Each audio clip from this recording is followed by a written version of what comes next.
നേരത്തൊക്കെ ആവശ്യം ഉണ്ടായിരുന്നു. 2021, 22 24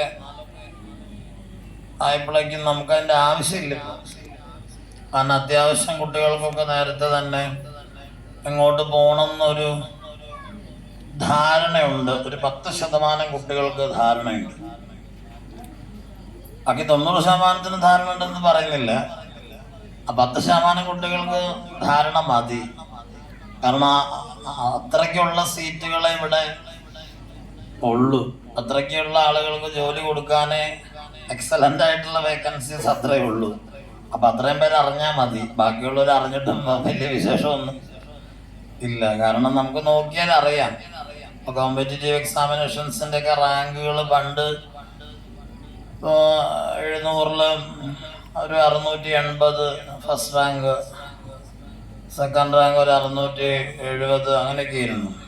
ഇപ്പം അങ്ങനെയൊന്നുമില്ല. ഇപ്പം 99.99 പിന്നെ കുറെ പോയിന്റുകൾ ചേർത്താണ് റാങ്കുകൾ വരുന്നത്. 97%. ഇപ്പൊ ഈ കഴിഞ്ഞിടയ്ക്ക് പല ബ്രില്യൻസിലെ കുട്ടികളായിട്ട് സംസാരിച്ചപ്പം എനിക്ക് തന്നെ അത്ഭുതം തോന്നി. ഈ അവിടെ ഒരു 16 ബാച്ചിലുള്ള ഒരു കുട്ടിയുണ്ട്. അവൻ കാലിക്കറ്റ് NIT അഡ്മിഷൻ കിട്ടാൻ തക്ക യോഗ്യത ഉള്ള ആളാണ്. 97% മാർക്ക് അവന് JEE മെയിനിന് വന്നതാണ്. വീണ്ടും റിപ്പീറ്റ് ചെയ്യുക. അപ്പൊ 97% മാർക്ക് കിട്ടിയാൽ പോലും ഇന്ത്യയിലെ ഒരു നല്ല ഇൻസ്റ്റിറ്റ്യൂട്ടിൽ അഡ്മിഷൻ കിട്ടുന്നില്ല. NIT നല്ല ഇൻസ്റ്റിറ്റ്യൂട്ട് അല്ല എന്നല്ല പറഞ്ഞത്. IIT-കളിലേക്ക് കിട്ടണമെന്നുണ്ടെങ്കിൽ 98% മാർക്ക്, 99% മാർക്ക് കിട്ടിയാൽ പോലും പറ്റില്ല എന്നുള്ള അവസ്ഥയിലാണ് ലോകം എന്നുള്ളത് കൊണ്ട്. അത് ടെക്നിക്കൽ പ്രൊഫഷണൽ കോഴ്സുകൾ മാത്രമല്ല, ബാക്കിയുള്ള കോഴ്സുകളുടെയൊക്കെ അവസ്ഥ അങ്ങനെയൊക്കെ തന്നെയാണ്.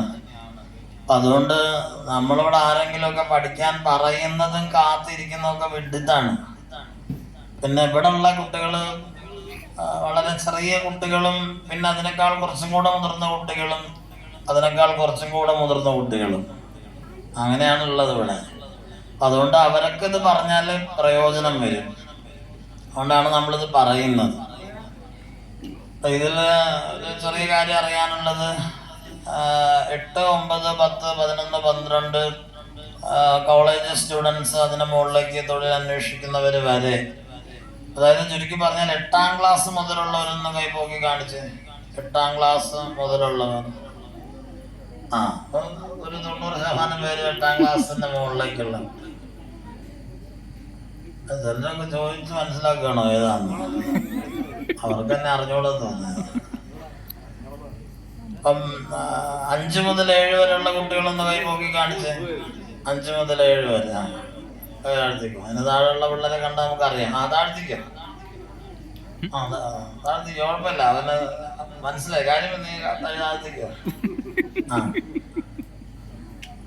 വേറെ കണ്ട് നോക്കിയിരിക്കരുത്. അതാ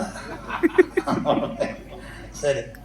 അപ്പൊ ശ്രദ്ധിച്ചോളൂ. അപ്പൊ നമ്മള് എന്താണ് ഈ ക്ലാസ് എടുക്കാനുള്ള കാരണം എന്ന് ആദ്യം പറയാം. ഈ ക്ലാസ് എടുക്കാനുള്ള കാരണം പണമാണ്, വേറൊന്നുമല്ല. കാരണം നമ്മൾ മനസ്സിലാക്കേണ്ട കാര്യം, ജീവിക്കാനായിട്ട് നാളെ ഏറ്റവും കൂടുതൽ എസെൻഷ്യൽ ആയിട്ടുള്ള, ഏറ്റവും പ്രധാനമായിട്ട് നമുക്ക് വേണ്ട ഒരു ഘടകമാണ് എന്താണ്?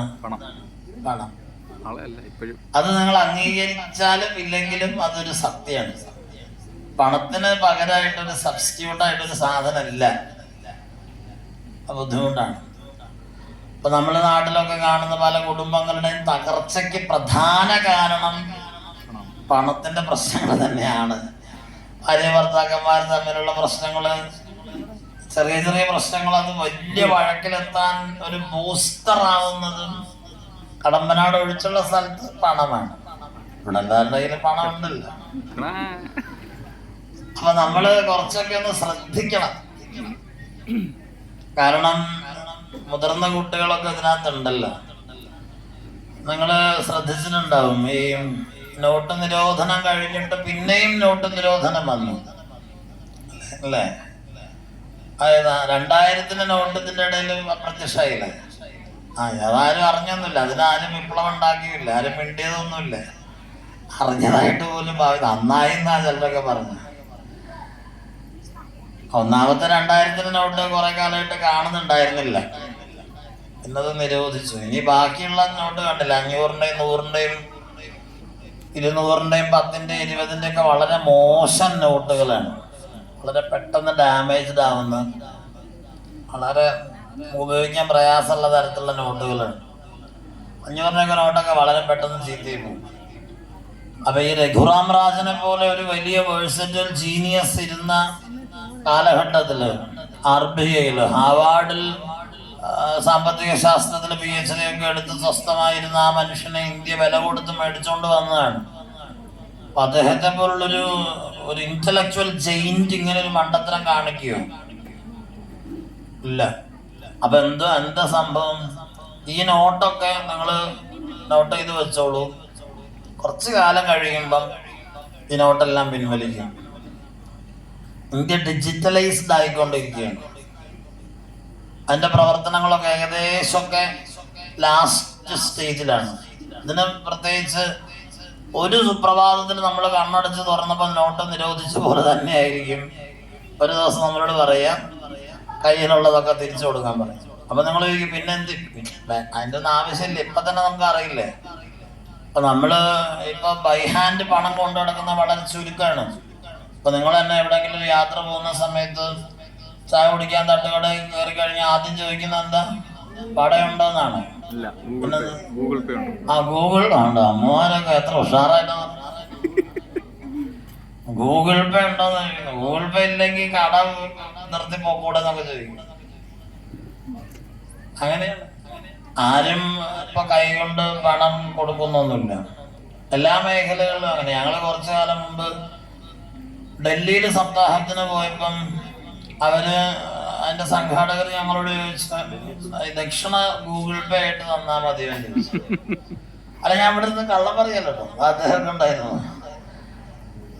അപ്പൊ ഞാൻ ഇവരോടൊക്കെ ചോദിച്ചു, ഇവരെങ്ങനെ പറയുന്നുണ്ട്. അപ്പൊ അവര് പറഞ്ഞു, അയ്യോ അത് മതിയല്ലോ, വെറുതെ ഇത്രയും ദൂരം ഡൽഹിയിൽ നിന്നൊക്കെ കാശ് വന്നുകൊണ്ട് വരേണ്ട കാര്യമുണ്ടോ. അപ്പൊ അത് ഗൂഗിൾ പേ ചെയ്തത്. ഫരീദാബാദ് സെക്ടർ 31 അയ്യപ്പ ടെമ്പിളിന്റെ അവര് ദക്ഷിണ GPay ചെയ്തു. കുറച്ചു കാലം കഴിയുമ്പോ നമ്മുടെ അമ്പലത്തിലെ തിരുമേനിമാരൊക്കെ QR കോഡ് കഴുത്തെ കെട്ടിക്കൊണ്ട് നിൽക്കുക ചെയ്യാം, ദക്ഷിണയൊക്കെ കൊടുക്കണ്ടേ. അപ്പൊ അങ്ങനെ അല്ല, അങ്ങനെ ഉണ്ട്, അങ്ങനെയൊക്കെ ആയി കഴിഞ്ഞു. ഈ ഭണ്ഡാരം കണ്ടില്ല, ഗുരുവായൂരൊക്കെ ചെന്നാൽ ഈ ഭണ്ഡാരം ഉണ്ട്. കഴിഞ്ഞ ദിവസം ഡൽഹിയിൽ നിൽക്കുന്ന സമയത്ത് റെയിൽവേ സ്റ്റേഷനിൽ ഒരു ഭിക്ഷക്കാരൻ കഴുത്തിലെ QR കോഡ് കെട്ടിക്കൊണ്ട് നടക്കുന്നതാണ്. അങ്ങനെ കാര്യങ്ങളുടെ ഗതി നമ്മൾ വിചാരിക്കുന്ന പോലെയല്ല.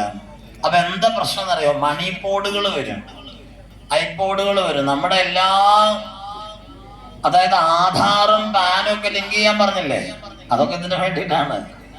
അതൊക്കെ പല കളികളാണ്. നമ്മളറിയില്ല, നമ്മുടെ എല്ലാ അക്കൗണ്ടുകളും എല്ലാവരും ഒബ്സർവ് ചെയ്യുന്നുണ്ട്. ഒരു വീട്ടില് 3 മക്കളുണ്ടെങ്കിൽ നടുവിലത്തവൻ പോയി ആരും അറിയാതെ ലോൺ എടുത്തിട്ടുണ്ടെങ്കിൽ മൂത്തവൻ ചെല്ലുമ്പോ പറയും, വിട്ടോളം പറയും, കുട്ടപ്പം വന്നിരുന്നു, ഇനി ഇല്ല. പണ്ടൊന്നും അങ്ങനത്തെ പ്രശ്നങ്ങളില്ല. ഇപ്പൊ ഒക്കെ വളരെ എളുപ്പമാണ്. ഇപ്പൊ നിങ്ങൾക്ക് എത്ര ലോൺ ഉണ്ടെന്ന് അറിയാൻ നിങ്ങൾ വെറുതെ ഈ GPayയിൽ തന്നെ സംവിധാനമുണ്ട്, കണ്ടിട്ടില്ലേ? നിങ്ങൾക്ക് എത്ര ലോൺ ഉണ്ട് അല്ലെ, EMI എത്രയുണ്ട്, സിബിൽ സ്കോർ എത്രയാണ്, ഇതൊക്കെ നിസാരമായിട്ട് ഉള്ള ചൈനീസ് ആപ്പിൽ വരെ ലഭ്യമാണ്. അപ്പൊ പിന്നെ ഇവിടുത്തെ സർക്കാരിന്റെ കയ്യിൽ ഇതില്ലെന്നാണ്. അപ്പൊ എന്തു പറ്റും? നാളെ നിങ്ങൾ ചെന്ന് ചാടാൻ പോകുന്ന കെണി എന്താണെന്നറിയോ? എവിടുന്നാണ് നിങ്ങളുടെ കയ്യിൽ പൈസ എന്നുള്ളത് വ്യക്തമായി പറയാതെ നിങ്ങൾക്ക് പണം കൈകാര്യം ചെയ്യാൻ പറ്റാത്ത കാലം വരും. അപ്പൊ അതുകൊണ്ടാണ് പറഞ്ഞത്, ഇപ്പോഴേ മര്യാദക്ക് പോവുകയാണെങ്കിൽ വലിയ കുഴപ്പം വരില്ല. ഇവിടെ ഇരിക്കുന്ന കുട്ടികളൊക്കെ ഒരു പരിധി വരെ ഭാഗ്യം ചെയ്തവരാണ്. അധ്വാനിക്കുന്നില്ലെങ്കിൽ അവർ നിർഭാഗ്യവാന്മാരുമാണ്. കാരണം അതാണ് പറഞ്ഞു വരുന്നത്. അപ്പൊ നമ്മൾ ആദ്യം മനസ്സിലാക്കേണ്ടത്, ഈ കൃത്യമായിട്ട് ഇനിയുള്ള സമയം നമ്മൾ വളരെ ഗൗരവമായി ലക്ഷ്യബോധത്തോടു കൂടി കണ്ടുപയോഗിക്കണം. ഇവിടെ ഇരിക്കുന്ന 5ാം ക്ലാസ് മുതലുള്ള കുട്ടികൾ വളരെ ജാഗ്രത ഉള്ളവരാവണം. എൻ്റെ താഴെയുള്ളവരുടെ രക്ഷകർത്താക്കളും മനസ്സിലാക്കണം. കാരണം ഈ പറയുന്നതെല്ലാം ശരിയാണോ എന്നൊക്കെ ചോദിച്ചാൽ എന്നെ സംബന്ധിച്ചത് ശരിയായിരിക്കില്ല. പക്ഷെ അത് നോക്കിയിട്ട് കാര്യമില്ല. ഇപ്പൊ ഞാൻ ഇവിടെ ഇരുന്ന് പറയുകയാണ്, നിങ്ങൾ ഇപ്പൊ ഈ ഫൗണ്ടേഷൻ കോഴ്സിന് പോണോ വേണ്ടയോ എന്ന് 2025 ഒരു രക്ഷകർത്താവ് എന്നോട് ചോദിക്കുകയാണെങ്കിൽ പേഴ്സണലി എനിക്കത് താല്പര്യമില്ലാത്ത കാര്യമാണ്. പക്ഷെ ഞാൻ അങ്ങനെ പറയാൻ പാടുണ്ടോ എന്ന് ചോദിച്ചാൽ പാടില്ല. കാരണം ഞാനതൊരു രക്ഷകർത്താവിനെ മിസ്ലീഡ് ചെയ്യുകയാണ്. എൻ്റെ തൊട്ട അയൽവക്കക്കാരൻ, കാരണം ഇത് ഞാൻ ചിന്തിക്കാൻ കാരണം, കഴിഞ്ഞ ദിവസം ഒരു രക്ഷകർത്താവ് എന്നോട് പറഞ്ഞു, ആ കുട്ടീനെ കൊണ്ടുപോയി പാലാ ബ്രില്യൻസ് എന്ന് ഞാൻ ഇടയ്ക്ക് പറയുന്നത് എനിക്ക് അവിടെ ആയിട്ട് അറിയാവുന്നവരുള്ളത് കൊണ്ട് മാത്രമല്ല, അല്ലാണ്ട് അതിന് പ്രത്യേകിച്ച് എന്തെങ്കിലും ഗുണമുള്ളതുകൊണ്ടോ ഒന്നുമല്ല. ഞാൻ ഇടയ്ക്ക് അവിടെ പോവാറുണ്ട് പല ആവശ്യങ്ങൾക്കൊക്കെ, അതുകൊണ്ടാണ്. അപ്പൊ ഞാൻ അവിടെ നിന്നാണ് ഇതൊക്കെ മനസ്സിലാക്കിയത്. അപ്പൊ അവിടെ പിന്നെ ഉള്ള ഒരു 5ാം ക്ലാസ്സിൽ പഠിക്കുന്ന ഫൗണ്ടേഷന് വന്ന കുട്ടി അവന്റെ രക്ഷകർത്താവിനോട് പറഞ്ഞു, അമ്മ പിന്നെ ഞാനിപ്പോഴേ പഠിക്കാൻ പോവാണ്. കഴിഞ്ഞ മാസം പറഞ്ഞതാണ്, പഠിക്കാൻ പോവാണ്. കാരണം ഈ ഫൗണ്ടേഷൻ കോഴ്സിന് ഇപ്പോഴേ പോയി തുടങ്ങി കഴിഞ്ഞാൽ നമുക്ക് ഒരുപാട് ഫീസൊന്നും കൊടുക്കാണ്ട് തന്നെ ഇവിടെ പഠിച്ച് +1 +2 കഴിയുമ്പോൾ തന്നെ ഏതെങ്കിലും കോഴ്സിന് നല്ല ഇൻസ്റ്റിറ്റ്യൂട്ടിൽ ജോയിൻ ചെയ്യാൻ പറ്റും. അവനത് പറയാൻ കാരണം എന്താ വെച്ച് കഴിഞ്ഞാൽ കഴിഞ്ഞ തവണ വളരെ ഭംഗിയായിട്ട് അനേകം കുട്ടികൾ ഈ എൻട്രൻസ് കോച്ചിങ്ങിന് റിപ്പീറ്റ് ചെയ്യാണ്ട് തന്നെ അതില് നല്ല റാങ്ക് വാങ്ങിയിട്ടുണ്ട്. അപ്പൊ ആ കുട്ടി ആ അമ്മയോട് പറയണം, 5ാം ക്ലാസ്സിൽ പഠിക്കുന്നവനാ സംസാരിക്കുന്നത്. എന്തുകൊണ്ടാണ് ഇപ്പം നോർത്തിലൊക്കെ ഉള്ള കുട്ടികൾ വളരെ ഗംഭീരമായി വിജയിക്കുന്നത് ഇത്തരം കോമ്പറ്റീറ്റീവ് എക്സാമിനേഷൻസിൽ എന്ന് ചോദിച്ചാല് അവർ 6ാം ക്ലാസ് തൊട്ട് ഫൗണ്ടേഷനിട്ട് പോവാണ്. നമ്മളിവിടെ പിന്നെ +2 ഒക്കെ കഴിയുമ്പോ ഇരുന്ന് അച്ഛനും മക്കളും കൂടെ ആലോചനയാണ്, ഇനിയിപ്പൊ എന്താ ചെയ്യണ്ട. അമ്മ പറയും വടക്കോട്ട് പൊയ്ക്കോട്ടെ, അച്ഛൻ പറയും തെക്കോട്ടാ നല്ലത്, കുട്ടി പടിഞ്ഞാറോട്ട് പോയി.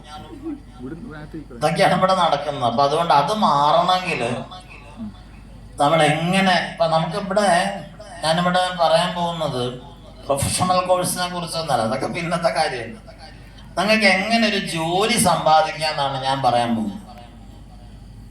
അതിവിടെയുള്ള എത്ര ചെറിയ കുട്ടിക്ക് മനസ്സിലാവുന്ന കാര്യമാണ്. ഇന്നത്തെ കാലത്ത് നിങ്ങൾ ചെയ്യേണ്ട ആദ്യത്തെ കാര്യം എത്രയും പെട്ടെന്ന് ഒരു ജോലി ഉണ്ടാക്കുക എന്നുള്ളതാണ്. അല്ലാതെ പണ്ടത്തെ കാലം പോലെ നിങ്ങൾ പിന്നെ BSc പോയി, MSc പോയി, M.Ed പോയി, പിന്നെ നെറ്റ് എടുത്തു, PhD പോയി, അപ്പോഴേക്കൊക്കെ ഏകദേശം പത്രത്തിൽ ആദരാഞ്ജലികൾ എന്നൊക്കെ പറഞ്ഞ് പടം വരും. ഏകദേശമൊക്കെ തീരെ 10-45 വയസ്സ് 40 വയസ്സൊക്കെ വരെ കിട്ടിയാൽ തന്നെ ഭാഗ്യം. ഇപ്പം ആ രീതിയിലാണ് കാര്യങ്ങൾ പോകാൻ. അപ്പൊ അതുകൊണ്ടാണ് പറഞ്ഞത് അതൊന്നും പ്രാക്ടിക്കൽ അല്ല അതൊന്നും.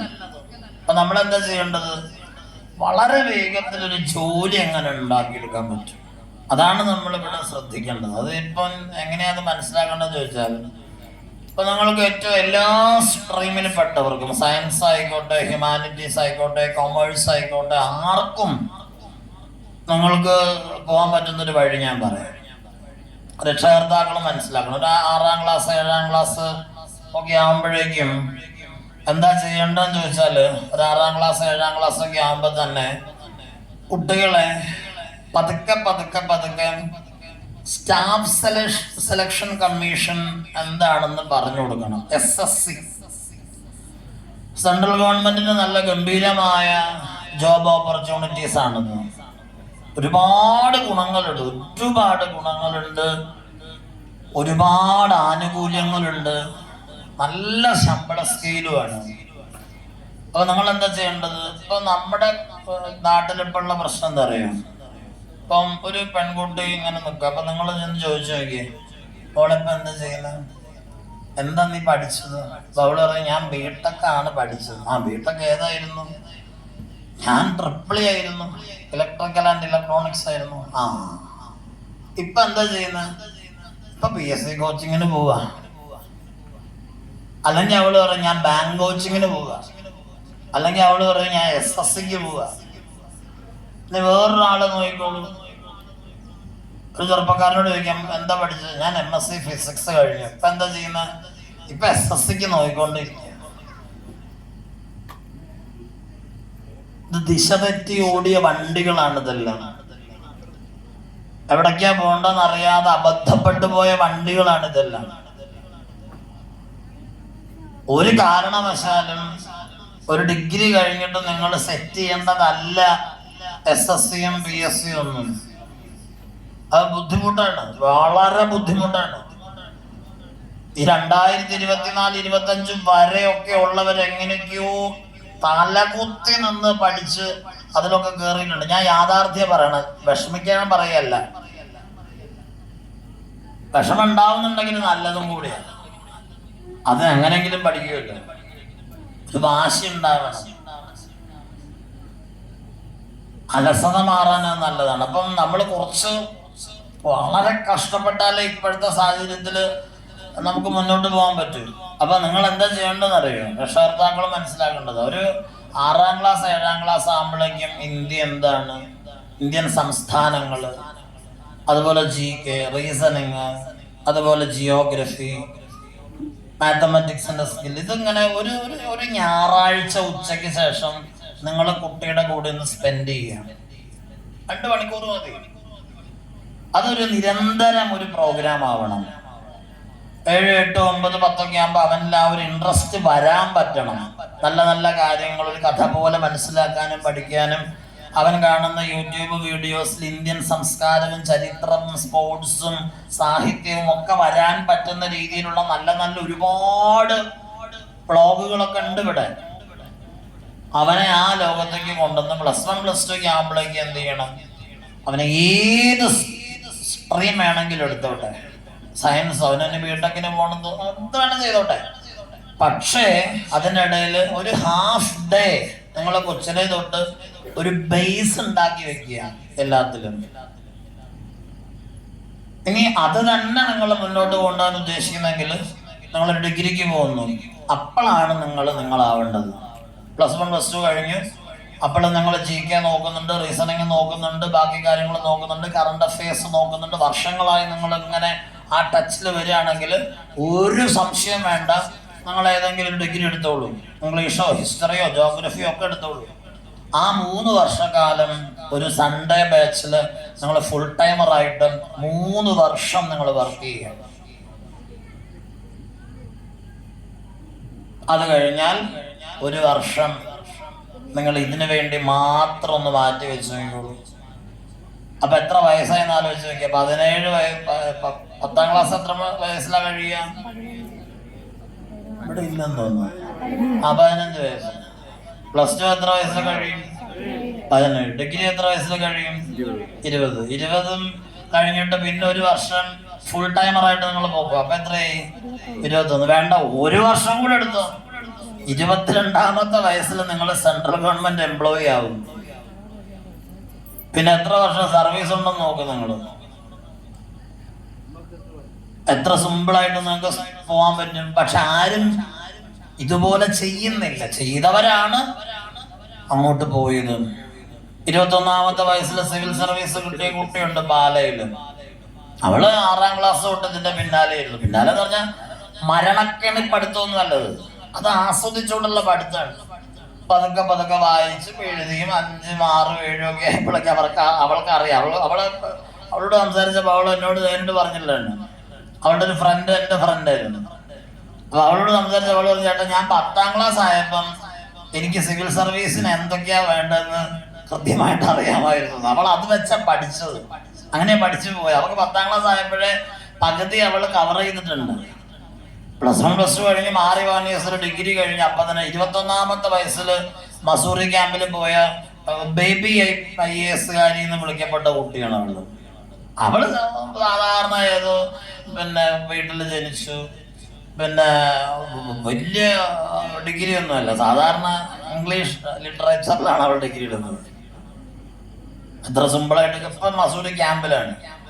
2 വർഷം കഴിയുമ്പോൾ 10, 23 വയസ്സുള്ള ആ കുട്ടിക്ക് എന്ത് പോസ്റ്റ് കിട്ടുമെന്ന് ഞാൻ ആലോചിച്ചുകൊണ്ടിരിക്കുകയാണ് ഇവിടെ. കാരണം അത് റിസ്ക്കാണ്. അത്ര ചെറുപ്പത്തിലുള്ള ഒരാൾക്ക് ഒരു കീ പോയിന്റ് എങ്ങനെ കൊടുക്കും സർക്കാർ എന്നുള്ളത് എപ്പോഴും ഒരു കീറാമുട്ടി പ്രശ്നമാകും. അവള് വന്നാൽ എവിടെ പോസ്റ്റ് ചെയ്യുന്നുള്ളത്. അപ്പൊ അത്രയും ടാലന്റ് അല്ല പ്രശ്നം, നിങ്ങൾ വർക്കോളിക് ആണോ, അതാണ് പ്രശ്നം. പിന്നെ സിസ്റ്റമാറ്റിക് ആയിട്ട് പഠിക്കുക. അപ്പൊ അതുകൊണ്ടാണ് പറഞ്ഞത് മക്കളെ, ആർക്കും ഇവിടെ സമയം നഷ്ടപ്പെട്ടിട്ടില്ല. നിങ്ങൾക്ക് ലക്ഷ്യബോധം വേണം. അതായത് ജോലി ഇല്ലാണ്ട് എനിക്ക് പറ്റില്ല എന്ന തലയ്ക്ക് തീപിടിച്ചവന്റെ ബോധം ഉണ്ടെങ്കിൽ ഇനി മുന്നോട്ട് പോകാൻ പറ്റും. അങ്ങനെയുള്ള എല്ലാ ദിവസവും അപ്പോയിന്റ്മെന്റ് ഓർഡർ വരുന്നുണ്ട്. സത്യത്തിൽ ഈ കഴിഞ്ഞ 2-3 മാസം എൻ്റെ ജീവിതത്തിൽ പേഴ്സണലി എനിക്ക് ഇതുപോലെ സന്തോഷം ഉണ്ടായ ദിവസങ്ങളില്ല. അത്രയ്ക്ക് സന്തോഷമാണ് എൻ്റെ ജീവിതത്തിൽ ഞാൻ അനുഭവിച്ചത്. കാരണം ഞങ്ങൾക്കൊരു, എൻ്റെ വൈഫിൻ്റെ ഒക്കെ വീട്ടിലൊരു പലചരക്കിൻ്റെ ബിസിനസ്സാണ്. അപ്പൊ അവിടെ ആ കടയിലൊരു കുറെ വർഷങ്ങൾക്ക് മുമ്പ് ഒരു പയ്യൻ ജോലി അന്വേഷിച്ചു വന്നു. അപ്പൊ ഞാൻ ഞാൻ ആ കടയിൽ വെറുതെ എന്തോ ആവശ്യത്തിന് വന്ന് നിന്നപ്പോഴാണ് ഇവൻ ജോലി അന്വേഷിച്ചു അവിടെ വന്നത് ഞാൻ കാണുന്നത്. ഇവനോട് എൻ്റെ വൈഫിന്റെ അമ്മ ചോദിച്ചു, നീ കോളേജിലൊന്നും പോകുന്നില്ലേ, നീ പഠിക്കാനൊന്നും ശ്രമിക്കുന്നില്ല, എന്തിനാ ഈ പലചരക്കടയിലൊക്കെ ജോലി അന്വേഷിച്ച് വരുന്നതൊക്കെ പറഞ്ഞിട്ട് വൈഫിന്റെ അമ്മ അവനെ വഴക്ക് പറയുന്ന കേട്ടു. അപ്പൊ അവന്റെ കണ്ണൊക്കെ നിറഞ്ഞു. അപ്പൊ ഞാന് അവനെ വിളിച്ചു.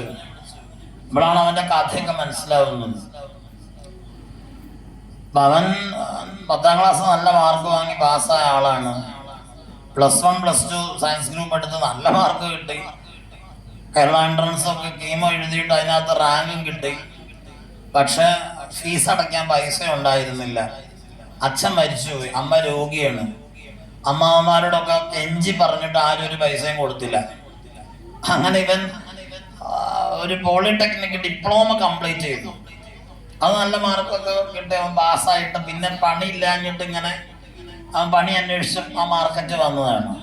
അപ്പൊ ഞാനിതൊക്കെ അമ്മയോട് പറഞ്ഞു. വൈകുന്നേരം വരെ അവൻ അവിടെ ഇരുന്ന് വർത്താനം പറഞ്ഞു. ഹരി എന്ന് അവന്റെ പേര്. അപ്പൊ അമ്മയ്ക്കൊക്കെ സങ്കടമായി. അപ്പൊ ഞങ്ങളുടെ വീട്ടിലൊരാളെ പോലെ തന്നെ നമുക്കറിയാലോ, ആളുകളെ കാണുമ്പോൾ, കുട്ടികളെ കാണുമ്പോൾ ഒറ്റ വൈകുന്നേരം കൊണ്ട് അവൻ ഞങ്ങളുടെ വീട്ടിലൊരാളായി മാറി. അവൻ പിന്നെ പിറ്റേ സാഹചര്യം ചോദിക്കാൻ തന്നെ കടയിൽ വരാൻ തുടങ്ങി. പിന്നെ അവനെ പോലെ വിശ്വസ്തനായ ഒരാളെ കടയിൽ ഇല്ലാണ്ടായി. പിന്നെ എൻ്റെ വൈഫിന്റെ അമ്മയ്ക്ക് അവൻ ഇല്ലാണ്ട് പറ്റില്ല എന്നായി. കാരണം ഹരി എന്നുള്ള വിളി കേൾക്കാത്ത സമയമില്ല കടയിലും വീട്ടിലൊക്കെ. അപ്പൊ അങ്ങനെ ഇവൻ കുറച്ചു കാലം ഇങ്ങനെ അധ്വാനിക്കുന്ന കണ്ടപ്പോ ഞാൻ ഇവനെ പിടിച്ചു വെച്ചിട്ട് പറഞ്ഞു, നീ ഇത് ശരിയാവില്ല എന്ന് പറഞ്ഞു. അപ്പൊ അവന്റെ മനസ്സിലൊരു ഫ്ലെയിം ഉണ്ട് എന്ന് നമുക്ക് മനസ്സിലാക്കാൻ പറ്റുന്നുണ്ട്. അവന് പഠിക്കാൻ പോകാനാണ് അവൻ ഈ കടയിൽ നിന്ന് പൈസ ഉണ്ടാക്കുന്നതെന്ന് എനിക്കറിയാം. ഞാൻ പറഞ്ഞു, നീ പൈസയുടെ കാര്യമൊക്കെ വിട്, നീ ഇപ്പൊ കാണിക്കുന്നത് ഇറ്റ്സ് എ ബിഗ് ബ്ലണ്ടർ, നിന്റെ സമയം നീ കളയാണ്. അങ്ങനെ ഒരു ദിവസം ഞാൻ അവന് വർത്താനമൊക്കെ പറഞ്ഞു കഴിഞ്ഞപ്പോൾ അവൻ അവിടുന്ന് പോകാൻ തയ്യാറായി. അങ്ങനെ തിരുവനന്തപുരത്ത് ഒരു സ്ഥലത്ത് ചെന്ന് നിന്നു, ഒരു കോച്ചിങ് സെന്ററിൽ. അപ്പോൾ അവിടെ അവന് താമസിക്കാൻ സൗകര്യം കിട്ടി ആ സെന്ററിൽ. ആ സെന്ററുകാർക്ക് വലിയ സന്തോഷം. അതൊക്കെ അവൻ അടിച്ചു വാരിയിടും, പിന്നെ രാവിലെ വിളക്കൊക്കെ കത്തിക്കും. അപ്പൊ ഇവൻ അവിടുത്തെ ഒരു അന്തേവാസി, അവൻ അഭിമാനിയായിരുന്നു. അതിൻ്റെ ഇടയിൽ കൂടെ സ്വിഗ്ഗിയൊക്കെ ഓടി, ഞാൻ അറിയാതെ. അതൊക്കെ ഞാൻ പിടിച്ചു വെച്ച് തടഞ്ഞു. കുറെ കാലം കൂടി, നമ്മൾ അറിഞ്ഞില്ല, പണം സമ്പാദിക്കാൻ വേണ്ടിയിട്ട്. ISROയിൽ ഡിപ്ലോമക്കാർക്ക് ഒരു ഓഫീസർ പോസ്റ്റ് ഉണ്ട്, അതായിരുന്നു അവന്റെ ലക്ഷ്യം. 5 വർഷക്കാലം അവൻ നിരന്തരമായ അധ്വാനത്തിലൂടെ വന്ന് അവസാനം ആ പോസ്റ്റ് വിളിച്ചു. തിരുവനന്തപുരത്താണ് ഒരു വേക്കൻസി റിപ്പോർട്ട് ചെയ്തത്. ഒരേ ഒരു വേക്കൻസി ഉണ്ടായിരുന്നു, ഒറ്റ വേക്കൻസി. ആലോചിച്ചോക്കണം, ഒറ്റ വേക്കൻസി. അവൻ അസാധാരണമായിട്ട് പഠിച്ചു. പക്ഷെ നോക്കണ കാലത്തിന്റെ ഒരു ഗതി. ആ എക്സാമിനേഷന് റിസൾട്ട് വന്നപ്പോൾ അവൻ വളരെ വലിയ കോൺഫിഡൻസിലൊക്കെ ആയിരുന്നെങ്കിലും അവന്റെ റാങ്ക് 2 ആലോചിച്ച് നോക്കണം. നമ്മളാണെങ്കിൽ ആത്മഹത്യ ചെയ്യാൻ മൊമെന്റില്. ഒരു വേക്കൻസി ഉണ്ട്, ലക്ഷങ്ങൾ എഴുതി പരീക്ഷയിൽ അവൻ 2ാം റാങ്ക് ആയിപ്പോയി. അതോടുകൂടി അവൻ ഫെഡപ്പായി. ഞാൻ പറഞ്ഞു, ഇനി ഒരു ചാൻസ് ഇല്ല എന്നൊക്കെ പറഞ്ഞ് ഇരുന്നെങ്കിലും അപ്പൊ അവൻ എന്നോട് പറഞ്ഞു, ചേട്ടാ ഇനി ഇത് വിളിക്കില്ല, ഈ പോസ്റ്റ് വിളിക്കില്ല. ശരിയാണ് അവൻ പറഞ്ഞത്, വളരെ റയറാണ്. പക്ഷേ 2 മാസം കഴിഞ്ഞപ്പം നമ്മളെ ഞെട്ടിച്ചുകൊണ്ട് ശ്രീഹരിക്കോട്ടയിൽ ഒരു പോസ്റ്റും കൂടെ ഒഴിവ് വന്നു. അത് അറിഞ്ഞതോടുകൂടി അവൻ പഠിക്കാൻ തുടങ്ങി. പഠനം എന്ന് പറഞ്ഞു കഴിഞ്ഞാൽ ആജാതി പഠനം പഠിച്ചു. എനിക്കത് എങ്ങനെ പറഞ്ഞിട്ടുണ്ടെന്നൊന്നും എനിക്കറിയില്ല. അങ്ങനെ ദിവസങ്ങൾ എണ്ണിക്കഴിഞ്ഞു, പരീക്ഷ എഴുതി. പരീക്ഷയുടെ റിസൾട്ട് വരുന്നവരെ ഞങ്ങൾ അങ്ങോട്ട് കാണുമ്പോൾ ഒന്നും മിണ്ടില്ലായിരുന്നു, അതിനെപ്പറ്റി സംസാരിക്കില്ലായിരുന്നു. നമ്മൾ റിസൾട്ട് വന്ന് നോക്കിയപ്പോൾ അവന് ഫസ്റ്റ് റാങ്ക് ഉണ്ടായിരുന്നു. അവൻ ശ്രീഹരിക്കോട്ടയിൽ ഇപ്പൊ സെലക്റ്റഡ് ആയി. പക്ഷെ പരീക്ഷയ്ക്ക് പഠിച്ചതിന്റെ തീവ്രമായിട്ടുള്ള അധ്വാനത്തിന്റെ ബേസിൽ 1.5 മാസം അവൻ ഇപ്പോഴും നമ്മളിത് സംസാരിക്കുമ്പോഴും അവൻ ഹോസ്പിറ്റലിലാണ്. തിരുവനന്തപുരത്ത് ഗായത്രി, ഞാൻ അവനെ കണ്ടിട്ടാണ്. ഞാനും ഇവിടെ പരികർമ്മം ചെയ്യുന്ന രാജേഷും കൂടെ ഈ യജ്ഞത്തിന് വരുന്ന സമയത്ത് പൂവാർ റൂട്ടിൽ, കന്യാകുമാരി പൂവാർ ഹൈവേയിൽ ഗായത്രി ഹോസ്പിറ്റൽ അവൻ ചികിത്സയിലാണ്. കാരണം ആ അലച്ചിലിന്റെയും ചൂടിന്റെയും ഇതിന്റെയൊക്കെ തീവ്രത താങ്ങാനാവാതെ ബിലിറുബിന്റെ അളവ് കൂടി വളരെ കോംപ്ലിക്കേറ്റഡ് ആയി. ഇപ്പം 1 മാസം ശ്രീഹരിക്കോട്ടയിൽ ജോയിൻ ചെയ്യാനായിട്ടുള്ള ആ ഡേറ്റ് നമ്മൾ പറഞ്ഞു വെച്ചിരിക്കുകയാണ്. എല്ലാ വെരിഫിക്കേഷനും മെഡിക്കലും എല്ലാം കഴിഞ്ഞു. ഇനി അവൻ ആ ബിലിറുബിന്റെ അളവ് എങ്ങനെയെങ്കിലും ഒന്ന് കുറഞ്ഞാൽ മതി. അപ്പൊ നിങ്ങൾ അവൻ പഠിച്ചതിന്റെ ബേസ് ഒന്ന് ആലോചിച്ച് നോക്കണം. കേട്ടപ്പാടം പോലും ഇല്ലേ അവന്. ഇപ്പോഴും അവന് ഞാൻ വരുന്ന സമയത്ത് ഞാൻ ചോദിച്ചോളാം ബില്ല് എത്രയായി ചോദിച്ചു. അവൻ ചിരിച്ചോണ്ട് പറയും 24,000 ആയിട്ടുണ്ട് ഇതുവരെ. അത് എങ്ങനെ അടയ്ക്കാം ആലോചിച്ച് നോക്കണം. അപ്പൊ ഞാൻ ഇതിൽ നിന്ന് മനസ്സിലാക്കിയൊരു കാര്യം എന്താ അറിയോ, 2 കൂട്ടരാണ് ഇപ്പൊ രക്ഷപ്പെട്ടുകൊണ്ടിരിക്കുന്നത്. ഒന്നാരാന്നറിയാമോ? ഒന്ന് വളരെ ഇമ്മൻസ്ലി റിച്ച് ആയവരുടെ മക്കള്, നല്ല കാശുള്ളവരുടെ മക്കൾ. അവർക്ക് കാശൊന്നും ശ്രദ്ധിക്കില്ല. അവര് ഡെസിഗ്നേഷനാണ് വലുതെന്നറിയാം. അവരൊക്കെ ഗംഭീരമായിട്ട് പഠിച്ച് ജോലി വാങ്ങിക്കും.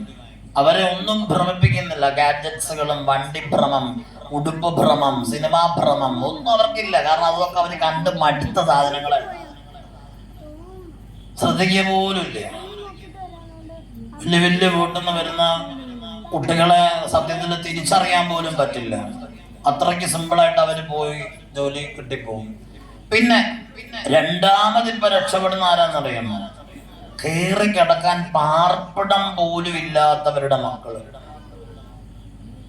നിങ്ങൾ ഈ അടുത്ത കാലത്ത് ഒരു സിനിമ കണ്ടിരുന്നു, 12th ഫെയിൽ എന്ന് പറഞ്ഞു. റിയൽ സ്റ്റോറിയാണ്. ഞാൻ കൂടുതൽ ദീർഘിപ്പിക്കേണ്ട കാര്യമില്ലല്ലോ. അപ്പൊ മക്കളെ അതുകൊണ്ട് എന്ത് ചെയ്യാം, പ്രത്യേകിച്ച് ഞാൻ പെൺകുട്ടികളോടൊക്കെ കാല് പിടിച്ച് പറയണം.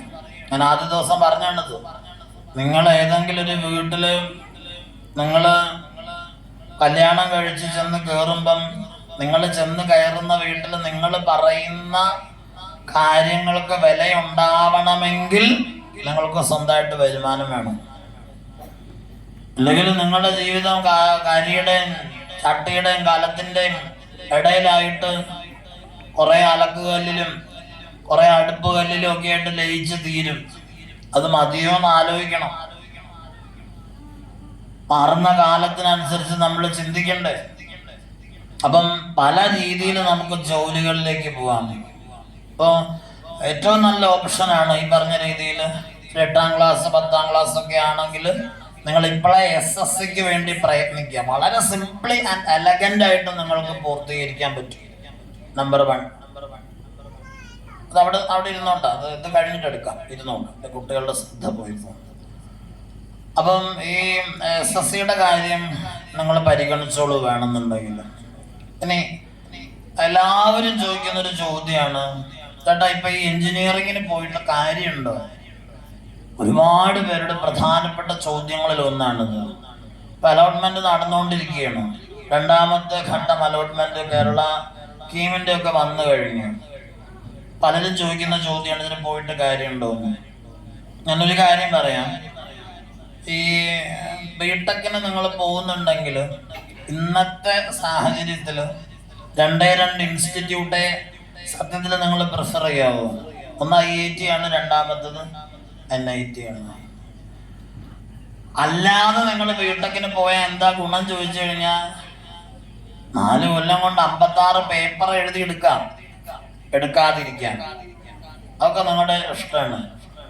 പക്ഷെ ഇത് എടുത്തു കഴിഞ്ഞാലും കവറായിട്ട് പ്ലേസ്മെന്റ് ഇല്ല പല ദിക്കിലും.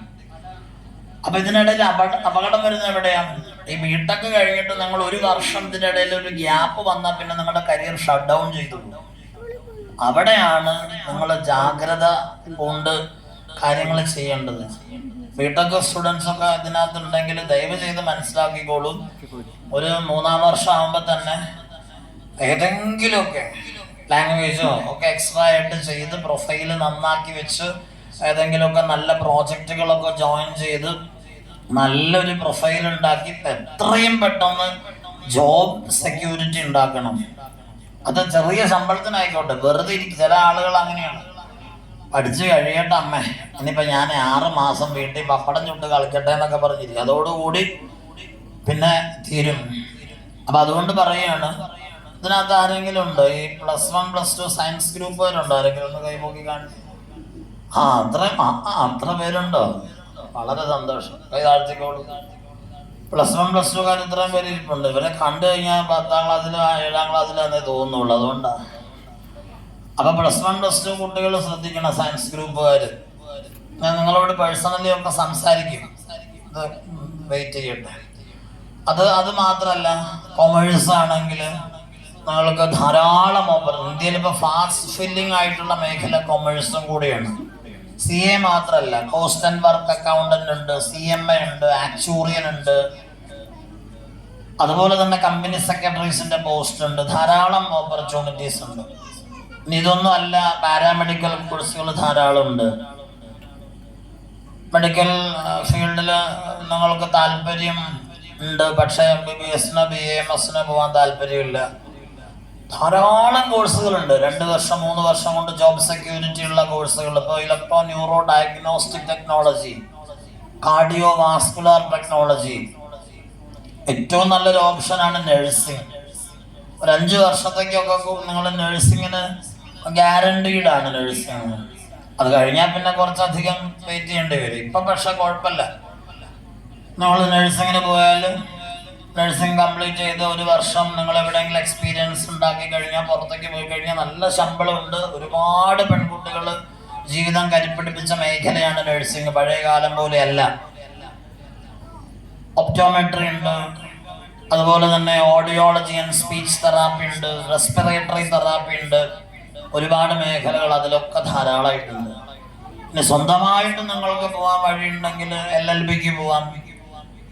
ടീച്ചിങ് എന്ന് പറഞ്ഞാൽ ഇപ്പം നമ്മൾ വെറുതെ നമ്മുടെ നാട്ടിലൊക്കെ ടീച്ചർ ആവണമെങ്കിൽ ഒരുപാട് പ്രശ്നങ്ങളാണ്. ഗവൺമെന്റ് നമുക്ക് അപ്പോയിൻമെന്റ് തരുന്നത് വളരെ ചുരുക്കമാണ്. പിന്നെ TTC ഒക്കെ കഴിഞ്ഞ് ചെറിയ സ്കൂളിലൊക്കെ അപ്പോയിൻമെന്റ് ഉള്ളൂ. കാരണം ശമ്പളത്തിന്റെ പ്രശ്നം കൊണ്ടാവണം, അത്രയും കാശ് ഇറക്കാൻ പറ്റുന്നില്ല.